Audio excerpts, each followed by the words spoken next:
Deci ați scris o carte și ați publicat-o în România. Da, am editat-o în România. Așa. Chiar ați tipărit-o.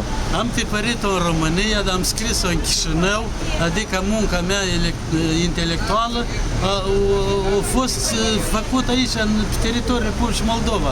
Și când m-am dus la vicepreședintele VMI, am fost la audiență, el mi-a spus că pentru să o aduc din România cartea asta, trebuie să plătesc câte 100 de lei pentru fiecare exemplar. Taxă oficială sau lui în buzunar? Taxă oficială. Nu, Dar parcă era un acord între România și Republica Moldova că nu se impozitează cărțile. Uite, Băsescu nu a făcut donația cei de 1 milion de cărți, nu s-au impozitat. Dați-vă mai într-o parte.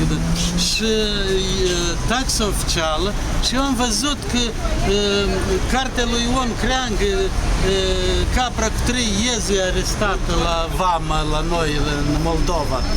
Bine, poate cartea mea reprezintă un pericol pentru comuniștii din Republica Moldova.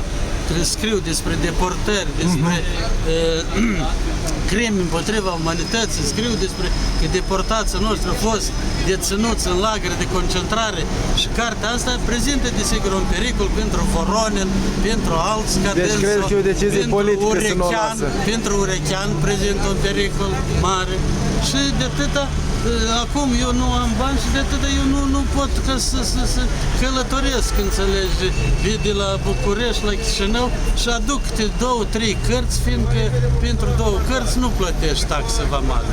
Vă mulțumesc! Mulțumesc și eu pentru încredere.